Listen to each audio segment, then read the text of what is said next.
सात जादुई मछलियाँ और कृष्णा। एक बार की बात है, कृष्ण नाम का एक सुंदर युवक जो कि पेशे से एक मछुआरा था, समुद्र के पास वाले गांव में रहता था। एक बार जब वो समुद्र में मछलियाँ पकड़ने गया तो वो देखता है कि सात जादुई मछलियाँ जो कि आसमान में उड़ रही थी, वो समुद्र के अंदर एक बड़ी सी चट्टान पर जाकर बैठ जाती हैं।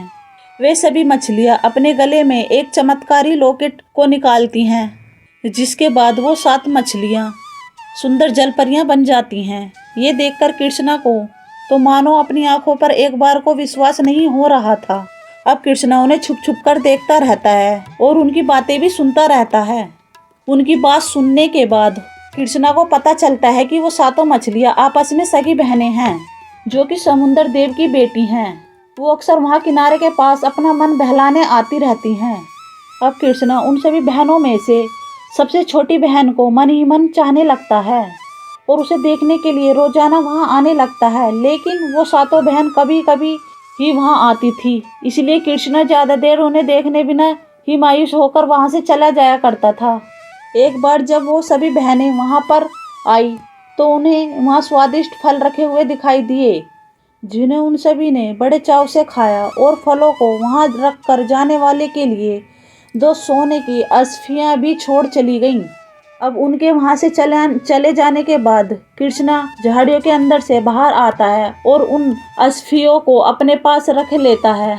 अब कुछ समय तक ऐसे ही चलता रहता है। कृष्णा उन सातों बहनों के लिए स्वादिष्ट फल लेकर आता है और वहां रखकर छुपकर उन्हें बैठकर देखता रहता है। उनके जाने के बाद वो वहां से अस्फियाँ उठा लेता और उन्हें अपने पास रख लेता। एक दिन छोटी वाली मछली से मिलने के बारे में सोचती है।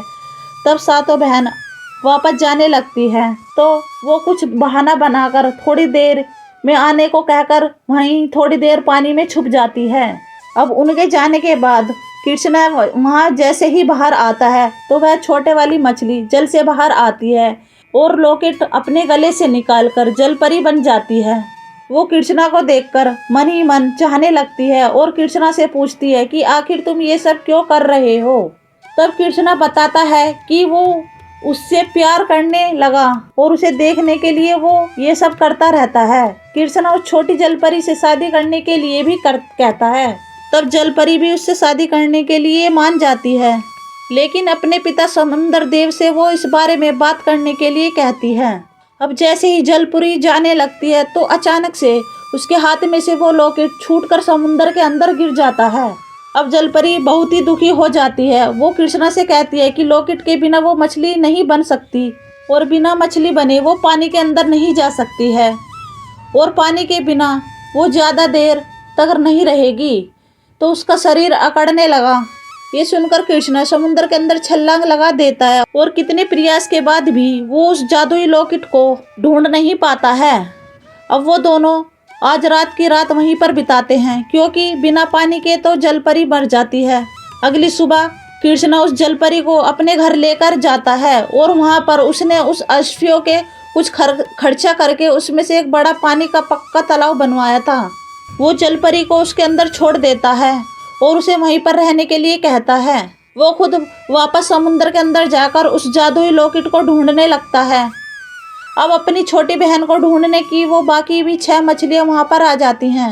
अब वो अपनी छोटी बहन को ढूंढने के लिए बाकी की 6 जलपरियाँ वहाँ आती हैं, लेकिन वहाँ किसी को ना देखकर वहाँ से वे चली जाती हैं।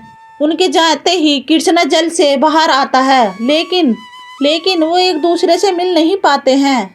अब सभी बहनें अपनी छोटी बहन को खोजने के बारे में अपने पिता समुद्र देव को बताती है तो वो उनसे बहुत नाराज होता है। समुद्र देव अपनी छोटी बेटी को बहुत ही अधिक प्रेम करते थे। अब वो खुद ही अपनी बेटी की तलाश में वहां पर आ जाते हैं जहां कृष्ण मायूस होकर बैठा था। समुद्र देव अपना रूप बदलकर कृष्ण के पास एक बूढ़े व्यक्ति बनकर जाते हैं, जिससे वो उससे डरकर ना भाग जाए और उससे उदास होने का कारण पूछते हैं। तब कृष्णा बताता है कि वो एक जलपरी को बहुत ही प्रेम करता है और वो भी उससे प्रेम करती है। अब वो अपने पिता समुद्र देव को अपनी शादी करने के लिए मनाने जाने वाली होती है, तभी उसका जादुई लॉकेट समुद्र के अंदर कहीं गिर जाता है। अब वो 2-3 दिन से उस लॉकेट को ढूंढने रोजाना समुद्र के अंदर गोता लगाता है, लेकिन उसे वो लॉकेट नहीं मिल पा रहा है। जिसके कारण वो जलपरी कहीं पर वहीं पर रह गई है। तब बूढ़ा आदमी कृष्णा से कहता है कि अब जलपरी उसके पास ही है तो वो उससे शादी क्यों नहीं कर लेता।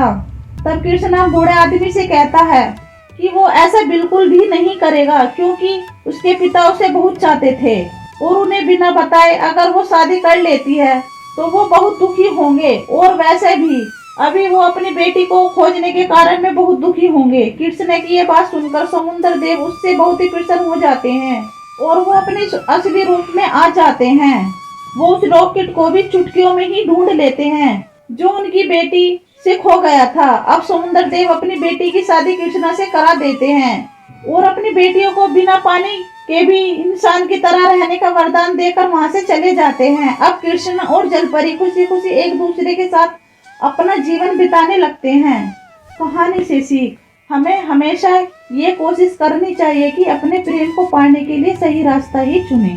फ्रेंड्स, मैं आपको आपके चाहने वाले की कसम नहीं दूंगी। अगर आपको ये कहानी सच में अच्छी लगी तो वीडियो को लाइक और चैनल को सब्सक्राइब जरूर करें। साथ ही कमेंट बॉक्स में अपने विचार हमें बताएं।